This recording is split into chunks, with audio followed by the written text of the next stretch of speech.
Welcome back. An interesting and important story around today involves comments by new Communications Minister Malcolm Turnbull that he'll look at opening the NBN contract to controversial Chinese telco Huawei. This overturning a Labor government ban on the group for security reasons. A member of the former government, the Labor MP for Melbourne Ports, Michael Danby, quickly warned against any change. He joins me now from our Melbourne studio. Welcome to the show. Hi, Janine. Now, you have been warning on Huawei, on relaxing any involvement with Huawei in the NBN. You wrote an article for The Australian not long ago. You must have been a bit surprised to see Malcolm Turnbull's comments this morning then. Well, I think Malcolm's a little too smooth, a little too relaxed about this. He and Deputy Opposition Leader Julie Bishop received a very privileged security briefing from ASIO. It was reported at the time, and they advised against, as they advised the government, against Huawei's involvement in the central nervous system of our communication system, the NBN. Now, if Malcolm's looking for a way of saving a few dollars in building the NBN by going to some cheap Chinese product, that's the mentality that's described in the classics as knowing the price of everything and the value of nothing. You said Australia's national security is not for sale, and if these boffins, these experts advise any government to not proceed with this because it has risks for eavesdropping of Australian communications, then even relaxed and comfortable Malcolm Turnbull should take it seriously. Malcolm Turnbull says he's agnostic about the threat. You've called him weak, but what he says is that now that the NBN is further down the track, he's not talking about the sensitive areas. He's claiming it's only going to be at the edges, so it's less of a security threat. That seems to be his argument. Well, this is sort of cutting the argument of the security chiefs. I'd like to know what areas are going to be admitted and what areas aren't. Is this going to be public? Is it going to be transparent? Is he going to listen to the advice of the experts? Does the rest of the new government agree with his plan? You see, Janine, I see this in the context of a big effort by Huawei, their local board headed by Alex Downer, to influence this new government to have a more benign view of their activities. Now, to be fair, I admit the Alexander Downer connection is there, but there's also someone from your lot.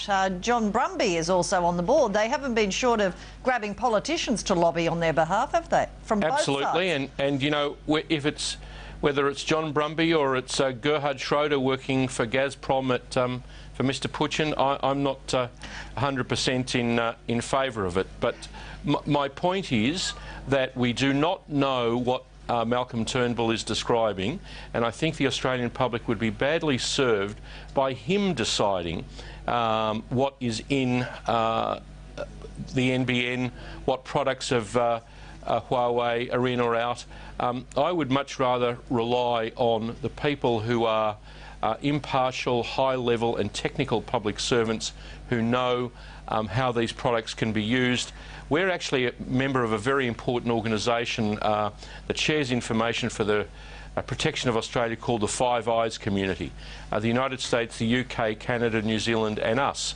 And we have a responsibility to be very careful that we don't share information from that network with people who have a different worldview and different plans in the Asia-Pacific region. And you've just hit the crux of it. We were both at a conference, the Australian-American Leadership Dialogue last week, where a lot of people, we get a lot of input from the Americans. There is no doubt, and this is something I'd like you to explain, that if we open up any of our sensitive communications to Huawei, it can have implications on our security alliances with the US, because they have strict bans on any of their allies dealing with this company, don't they? They do, and frankly, I think our British friends, having sat down with Sir Malcolm Rivkin and the British Intelligence Committee, regret the very low-level decision made by British Telecom years ago to allow Huawei to bid for the British communication system.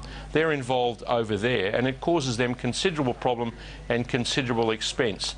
So it's all very well being relaxed and comfortable and, you know, making the decisions yourself rather than taking the advice from experts at ASIO or the Defence Signals Directorate.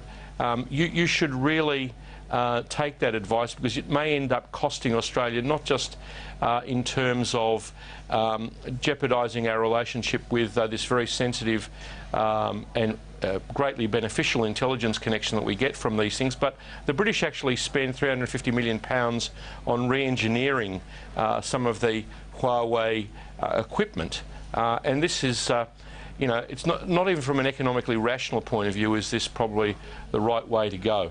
So there are other implications. Could it jeopardise at all that alliance, or does it just, are you saying it's more cost and other things that will be the problem? Look, I think that there is a determined group of people in the coalition government who take a more benign view of West Australia. There's a very large number of them, and you're right, so some Labor people have been across there, but there's a pattern of activity here. Because a whole lot of people in the new government have taken visits to Huawei, doesn't mean that we should disregard the advice of the expert security agencies to not let them bid for the central nervous system of our telecommunications. I have one very quick question. We've only got a few 30 seconds left, but you also raised the issue of Alexander Downer replacing Kim Beazley. Can you just quickly sum up what connection that has? Well, Alex is the chairman of the Huawei local board established to basically PR the company after the government decided to not let it operate in our telecommunications system. But how does here that in Australia. affect him perhaps replacing Kim Beazley as ambassador? Well, I think people in both the Republican and Democratic members of the Congress who are very opposed to Huawei's expansion into the United States would regard it as very strange that a person with that connection was made the new ambassador to Washington. Oh, well, of course he hasn't been yet. It's all speculation, but I enjoyed talking to you, and we will discuss these things further, no doubt, as we move along. Thank you very much. Very much, Janine. And maybe I should say, like Matthias Cormann, I'll be back. Oh, there you go. Well, if you're asked, you haven't done anything bad, you might be. Thank you very much. Thank you.